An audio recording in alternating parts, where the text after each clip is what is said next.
First one is just name, age, town, ethnicity, just kind of like to get to know the basics. Sure. My name is Nicole deRoux. I'm 24 years old. I grew up in Westfield, New Jersey, and I am mixed race. My parents are from Jamaica, and I'm black and white. So, yeah, black. So, what we typically do in these interviews is just kind of like start at the beginning with if there is anything you had to share from like childhood, because I feel like childhood is a pretty formative stage, and I was basically just wondering if there was any particular point where you felt like you became more aware of yourself, of the people around you, whether it was your gender or your race, because Global Girlhood obviously is focusing on women, but since February is Black History Month, we want to incorporate as much of that aspect into this as possible. So I don't know if there's like not even necessarily a specific like event, but really like anything that you feel like maybe you were disappointed with people around you, pleased, felt supported, maybe like that they could be educated more, like anything like that. Yeah. I mean, I would say that early on my parents made it a pretty clear thing that, you know, being black or mixed race growing up in Westfield is you feel different than other kids your age. So I think my parents just made it a pretty clear thing to me that our race and our ethnicity and our family culture is very important, and that shouldn't be diminished because of anybody else's opinions. And, you know, a lot of the time I feel like I hear stories from other kids whose parents are immigrants, and you start to like notice the difference when you bring in lunch and it doesn't look like anybody else's, because like you have food that is based on your culture and people don't know what it is, and they kind of give you weird looks or weird, you know, comments. So that, like, I think started happening in elementary school, where I was just like, okay, this is a cultural thing that other people around here just don't understand, but that's okay. And then, but that my parents taught me to, you know, work against. I would say in high school was where I would start to notice microaggressions and just certain things that people would say or comments that they would have about like my hair or my skin or the way that I talk, that they at the time probably didn't know wasn't, you know, right to say, and at the time I didn't even know that I should be telling them that I didn't like what they were saying to me. So that's when I started to really notice it, but I wasn't at a time in my life when I was ready to, you know, combat it or educate anybody, but it was definitely clear. Right. And then as you grew older, I know you went to Drexel, so maybe tell me like a little bit about that, what you studied, and then we can start to go into your journey after college. Kind of, they like us to go, I guess, like in chronological order. So totally. So after graduation, I went to Drexel. I was there studying marketing and fashion merchandising, and I was also a dance scholarship student. So I was there involved in the dance program. We put on shows twice a year. I was involved in choreography, and I was involved in just dancing in these pieces. But Drexel's in Philly, so it's a big city, and that's what I went there for. I was looking for a place that was immersed in a different kind of culture. I didn't want to go to a campus that felt like a bubble, and I was, you know, in this separated world. I really wanted to go to a city where I saw real people and saw, you know, people from all over the world, all different cultures kind of coming together in this one, you know, geographical area. In Philly, there's also UPenn, there's Drexel, there's Temple, there's St. Joe's, there's tons of universities in a really close area, so I just thought that was really cool. And it really opened my eyes to just being surrounded by very intelligent, very talented people that come from all over the world and so many different cultures, and they all highlighted that in themselves, and I loved that. So, yeah, that's what I was studying, and that's what I was doing there. Right, yeah, so that's like mirroring you know, the real world, what you get into once you're out of college, you know, reality and everything, which is super important. And I love how you clearly have, like, a passion for dance. I love how you then align that with your work. So, you're a dancer on the Hamilton traveling tour, correct? Yes, I am. Yeah, which is one of the many reasons I wanted to reach out to you, you know, because that show is so impactful in so many ways, and really accomplished in, like, the diversity and the representation that they have on stage. So, maybe can you tell me a little bit about how the show and the experience of being a part of it has shaped you or led you to grow, stuff like that? Yeah, I mean, it has been huge.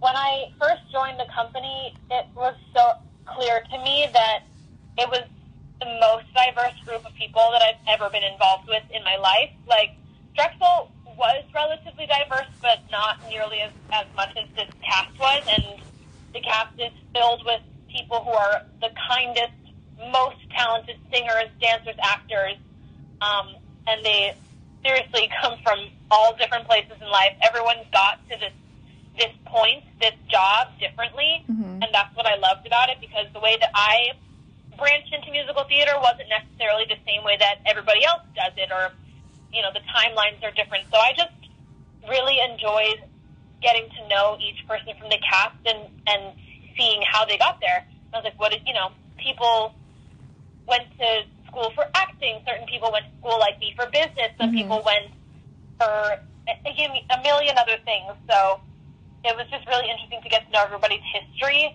and just see how talented these actors are and how much people love the show. I think the audience is one of the most impactful things on us, because we perform, you know, 8 shows a week. It's really hard. It takes a lot of effort, and we love it, obviously, but it's difficult. But the fact that nearly 2,000 people show up to every single show every day with their families, with their loved ones, and they watch intently for 3 hours. It's just like, yeah, it's amazing. Even like not even watch intently. They sing, they dance, they're smiling. They love the music, they love the show, and they know it so well. So it's just so clear that it's like a huge force in their own lives. So it keeps us going. Yeah, I feel like that show is like no other that, like, at least in my lifetime, has ever, like, had an impact on people. And I almost feel like it's more than just a show to so many people. Like, yeah. And even, correct me if I'm wrong, but I believe, like, Hamilton itself, or, like, the organization behind it, like, I've seen their Instagram and stuff, has been super vocal about any injustices and such that have, like, occurred and become really clear, mostly, or predominantly become in the media over, like, the past year, and stuff, and, like, rightfully so, in their encouragement for people to vote, obviously, because the show is, like, all about, you know, the founding of America. So I don't know if you have anything to expand on that, if you know anything about, like, how the show has gotten involved with that sort of thing. Definitely. I was going to say that's a really good thing to bring up, because that was in large part due to the fact that the cast didn't think the company was doing enough through social media. So we, as a company, after George Floyd was killed, we had a lot of meetings with, you know, hundreds of people from all different Hamilton companies, all different levels of the company, and as the actors in it, we were like, you know what does this show stand for? Right. And we need to express the values of the show through the social media accounts and through whatever medium we can for invoking change in the world. Because if you're going to sing My Shot for the past, you know, 6 years every day and talk about how you need to rise up and change the world, and if you don't like what you're seeing, you have to do something out of yourself. Like, if you're going to make us sing about that and we feel passionate about singing it and performing it every day, we need to do it in real life. So it honestly was the acting company who said, hey, you know what, you guys aren't doing enough. Right. We need you to post about about everything that's going on every time that something happens. We need you to post about voting. We need you guys to just really get involved and put the values of the show out there. Yeah, that's so cool. I didn't know that, but yeah, that's also, like, it's so important to have a diverse and, like, representative cast, or whether you're in a show or, like, a company or like any sort of business. That's, like, so important, because then you're able to speak up for what you believe in, like, empower, educate others, and like, enforce those ideas. Absolutely. That's kind of what we were thinking, too. We were just like, well, if you're going to hire all these people of color from different cultures, you have to support the lives of these kinds of people in real life. So you can't just provide an acting job to minority groups and say that that's enough. You have to do that and also support these groups, where they need it most. Yeah. So Hamilton has done a good job about that with regards to education. Mm-hmm. So there's a program called EduHam that has been running for probably the past 4 years, I would guess. It's a program with the Gilder Lehrman Institute and Hamilton, and they work together and they create a class program for schools across the country. So we send this out to teachers, and they get to teach a curriculum based on Hamilton, and at the end of the term or the semester, students create their own pieces, like their own, oh, wow. poetry, their own songs, their own dances, all these things, and they get to come to our show, they get to watch the show, and then they get to perform on our stage whatever they've been working on for the past couple months after learning about American history and the show. So that's so cool. Yeah, it's really, really cool, because then once a month we get 10 busloads of kids right. who probably wouldn't have the opportunity to come see the show if it had to be their parents buying the tickets. Yeah. But they come see us and learn from us and get to perform as well. So that is definitely something that Hamilton prides itself on. That's a great program. Yeah, that's amazing. So this show is clearly allowed you, along with your other cast members and the show as a whole, to empower others and reach so many people. I was just wondering if you have any maybe specific strategies or ways that you personally empower yourself. Maybe is there's someone in your life that taught you the importance of empowerment, speaking out about what you believe in, or affected your life in any way. That's interesting. I would say that my mom did. I mean, my mom's an artist. She's a painter, a visual artist. And just growing up as a dancer, I think that she taught me, and I was taught to just put that forward. Mm-hmm. What your feelings are and what you want to say with your art will reach people. Yeah. And it just gets reinforced over and over again every time you try or you put something out and people react to it and they're like, wow, I really connected with this. It reinforces that your voice matters, and whatever outlet you have to share it, whether it's really any creative outlet, is an important place to share your stance on things. So in college, I really dug into that.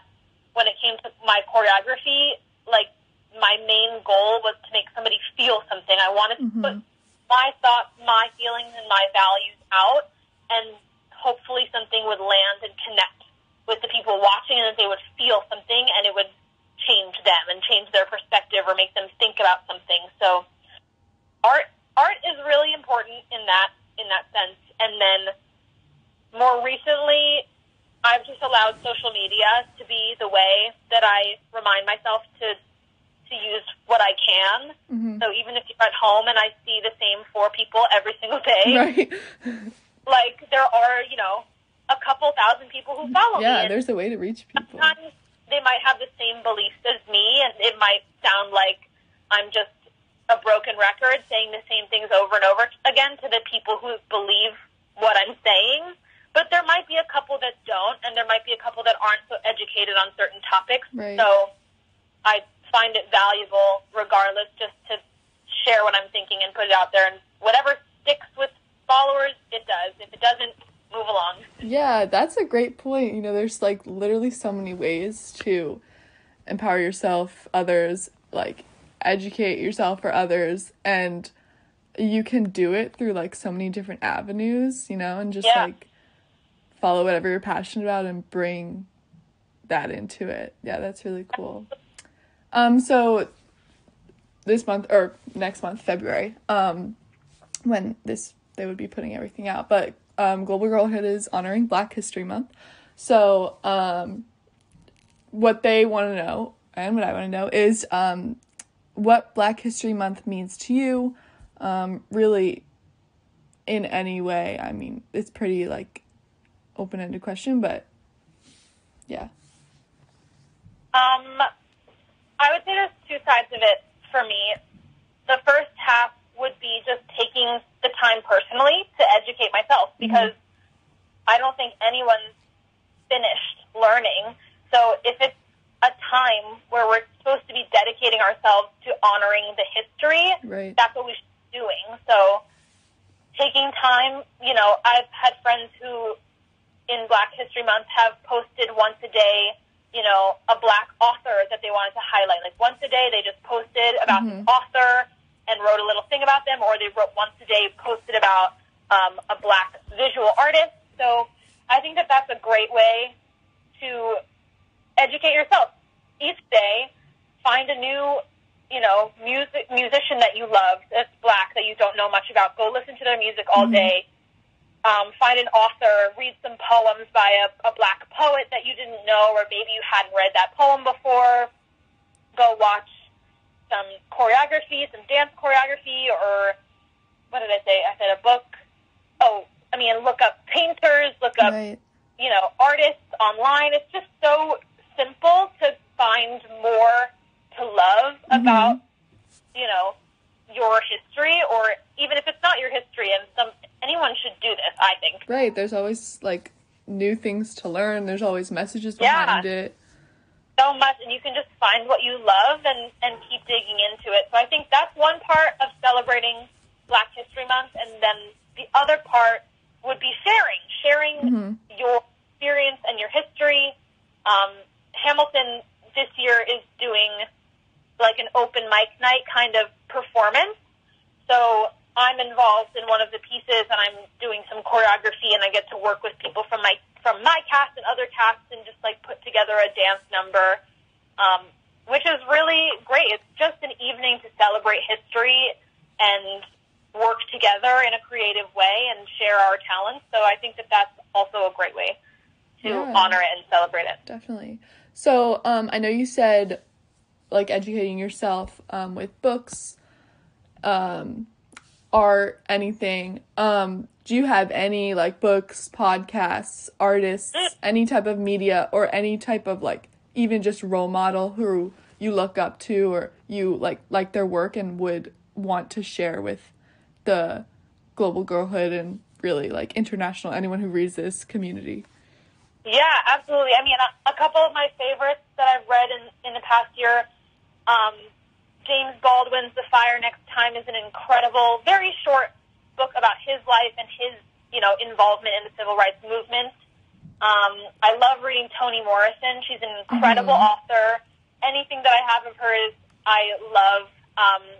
I've read Maya Angelou. She's an important, you know, historic author that I think a lot of people should read. Obviously, Becoming by Michelle Obama is... I love that book and documentary. Like, yeah, it's so good. You have to read it. I've read, I don't remember what it's called, but I read one that Barack Obama wrote once, his time when he was in the Senate, and that was a little drier for me. Right. Still enjoyed reading it. And visual artists, one of my big favorites is Kende Wiley. It's spelled Kehiinde, Kende Wiley, Wiley. Okay. He is a contemporary Black painter, and he is truly iconic. His most famous, I think, is for painting Barack Obama's presidential portrait. So if you look that up, that's pretty much like what his style generally looks like. Does these massive scale painting portraits that are done in a more historic, classical style, but they have this funky element to them, so they're really, really striking. And as soon as you see one, like you'll recognize it everywhere you go. And when I was touring the country with my first year on Hamilton, I would go to a museum in every single city. Like, I would just always go. It was my favorite thing to do. So I saw Kende Wiley's work all over the place. He's incredible. That's definitely a person to check out. And then Micheline Thomas. I don't know if I can spell her name, but I think it's M-I-C-K. Wait, 1 second. I'm going to write it out. Okay. Yeah, Michealene Thomas. Okay. She's incredible. Her work is like a multimedia portrait. She always uses rhinestones and glitter and makes really like empowering images of women, and it's just so like fierce and amazing. So she is somebody that I've also seen multiple times in different museums across the country, and I love her work. So those are two painters and some authors that I love. I don't really know if I have any podcasts, but... Yeah, no, thank you so much. That was great. I'm definitely going to use some of that and read it and look it up. That's awesome. So I really only have one, like, official question left. Okay. But lastly, do you have anything that you would like to share with the global girlhood community, anyone reading this, maybe either any advice for girls, minorities, or both, or even advice for allies in these times that want to like really educate themselves? Yeah, I mean, I would just say that we're all doing the work. So don't ever think that you're behind or you don't know enough or you can't speak on something because you don't think you're, educated enough. Everybody's working on it. So all you can do is continue to learn and just keep reading. Like as a Black person, I still have so much I need to do. I need to keep reading. I need to keep listening to different artists. I need to make sure I'm listening to like jazz and blues and R&B, all these like bases, like these musical styles that were born from, Harlem and Black people. But you just got to keep going. Just keep digging into whatever you can and then trusting yourself that you know what you're talking about or that you feel strongly and that you feel you have something positive to add, you might as well add it. So I just think that women in general and people of, different cultures just need to trust themselves and know that what they have to offer is really special and put it out there. Thank you. I'm not sure if that really is advice. Yeah, no, totally. Thank you so much for answering all these questions and giving so many recommendations and so much